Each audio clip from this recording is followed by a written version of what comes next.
আমরা ওই লোকেশনটাই এসেছি, ওখানেই সব পিকনিকের স্পটটা মেন। আর তো টাইমিংটা দেখতেই পাচ্ছ, 9:29, এই ট্রেন ঢুকে গেছে, 9:37-এ ছাড়বে।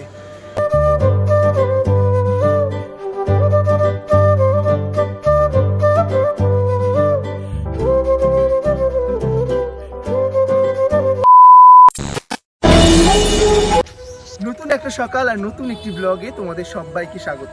কেমন আছো সব? আশা করছি অনেক অনেক ভালো আছো।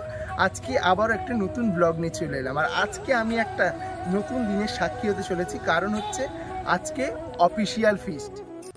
এখন ঘড়িতে বাজে হচ্ছে 8:35 আর আমরা ধরবো হচ্ছে 9:37-এর ট্রেন। আমার গাড়ি ওখানেই রাখা আছে, ওখান থেকে গাড়িতে করে যাবো স্টেশনে গিয়ে কথা হচ্ছে। চলো।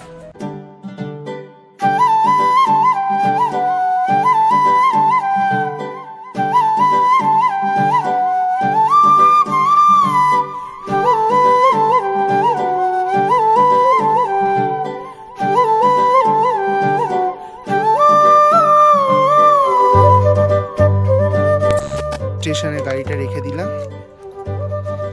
এই তো বন্ধু দেখতে পেয়ে আসছে, বলছে বলে যে তুই তো আমাকে দাদা বৌদিতে নিয়ে যাবি বলে নিয়ে গেলি না, ট্রিটও দিলি না কিছু। ঠিক আছে দীপান, হাই করে দে।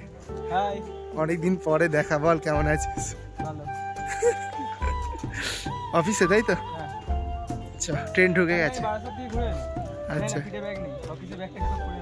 ও, এই দেখো বজবজ স্টেশনের আসল নাম কোমাগতুমারু বজবজ স্টেশন। তো স্টেশনের টাইমিংটা দেখতেই পাচ্ছ, 9:30 বাজে। এই স্টেশনে চলে এসেছি, দেখতেই পাচ্ছ চাবি। আর ট্রেনও ঢুকে গেছে, 9:37-এ ছাড়বে। আমি ওদিকটা যাব, কারণ হচ্ছে আজকে আমাকে নামতে হবে হচ্ছে বালিগঞ্জ থেকে অটো বা বাস ধরে যাব হচ্ছে রুবিতে। তো চলো দেখতে থাকো।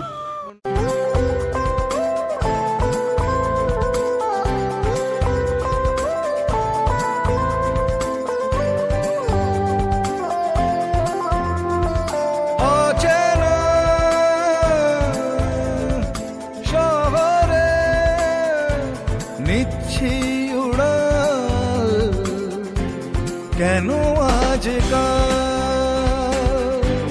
নিচ্ছি উড়াল, কেন আজকাল। তো বন্ধুরা, তোমরা দেখতেই পাচ্ছ রুবি মেট্রো স্টেশনের কাছে চলে এসেছি, অর্থাৎ হেমন্ত মুখোপাধ্যায় যে মেট্রো স্টেশনটা আছে, এই যে স্টেশন, আমরা ঠিক এখানটাই আছি। আমরা যাবো হচ্ছে ডান দিকে। এই হচ্ছে লোকেশন আমাদের, পুরো ঝিলের মাঝখানে। তো বন্ধুরা, তোমরা দেখতেই পাচ্ছ ফাইনালি আমরা সকালবেলায় ব্রেকফাস্ট করতে বসে পড়েছি। আর যেহেতু আমাদের অনেকটাই দেরি হয়ে গেছে আসতে, সেই রাস্তা চিনতে পারছি না। তারপর আমি একটা দাদাকে বললাম আমার একটু লাইভ লোকেশনটা পাঠাতে। তো লাইভ লোকেশন পাঠানোর সঙ্গে সঙ্গে আমরা ট্র্যাক করে করে ঠিক চলে গেলাম। আর দেখতেই পাচ্ছ সকালবেলা ব্রেকফাস্টে ছিল হচ্ছে লুচি আর আলুর দম। তো সকালবেলা ব্রেকফাস্ট করার পরে কিছু ফটো তুলে নিলাম। তো স্যার অ্যানাউন্স করে সবাইকে ডাকলো এক জায়গায়।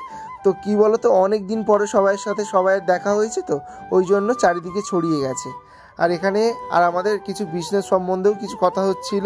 কিছু স্টার্টার আইটেম ছিল যেগুলো আমরা সবাই মিলে খেলাম। এখানে কয়েকটা দাদা নিয়ে সব একসাথে বসে খেলাম, বেশ ভালো লাগলো।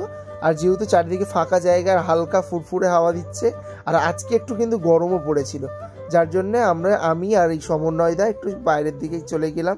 গিয়ে অনেকদিন পর যেহেতু দেখা হয়েছে, তাই নয় অনেক মন জুটিয়ে গল্প করলাম। ওখানেই সব পিকনিকের স্পটটা মেন। আর এগুলো চারিদিকে হচ্ছে এরকম ঝিল আছে, ঠিক আছে? তো এখানে বসেই সব আর কি সব কিছু হচ্ছে, খাওয়া দাওয়া থেকে স্ন্যাক্স আইটেম থেকে সব কিছু। আর তোমাদের তো দেখালাম কী কী চলছে। আমরা কোল্ড ড্রিঙ্কস খেয়েছি, আরও সব ব্যবস্থা ছিল, সেই সবগুলো আমরা হাত দিইনি, ঠিক আছে? তো ভিডিওটি কেমন লাগছে অবশ্যই কমেন্ট সেকশানে জানিও। তো চলো কন্টিনিউ ব্লগটা দেখতে থাকো আর আমার সাথে থাকো।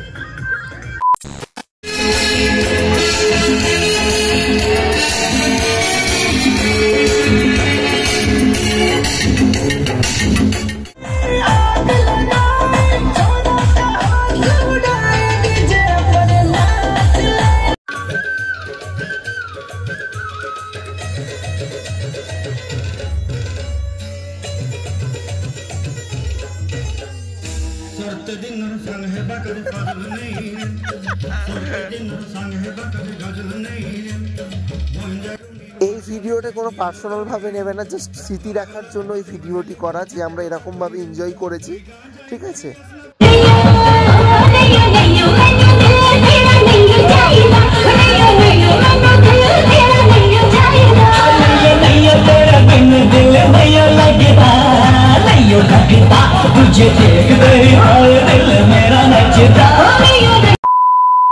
তো আমরা লাঞ্চ করতে বসে পড়েছিলাম আর ভিডিও ক্লিপ নেওয়া হয়নি, তো যার জন্য একটু শেয়ার করে দিলাম।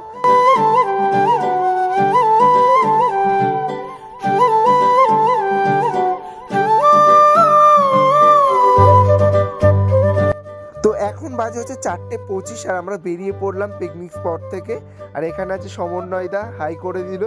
তো র্যাপিডো থেকে বুক করতে সঙ্গে সঙ্গে চলে এলো, যেহেতু আমাদের এই 4 জনের বাড়ি বজবজের সাইডে, তো একসাথেই আমরা যাচ্ছি। বাটানগর নাগাদ যাব, তারপরে ওখান থেকে যার মতো বাড়ি চলে যাব। তো চলো বন্ধুরা, ভিডিওটি আমি আজকে এখানেই শেষ করলাম। যদি ভিডিওটি ভালো লাগে অবশ্যই লাইক কমেন্ট শেয়ার করো, আর যারা যারা নতুন এসে থাকো চ্যানেলে তারা অবশ্যই চ্যানেলটিকে সাবস্ক্রাইব করে পাশে থাকা বেল আইকনটি প্রেস করে রেখো। চলো টাটা, আবারও দেখছি নতুন একটি ব্লগে।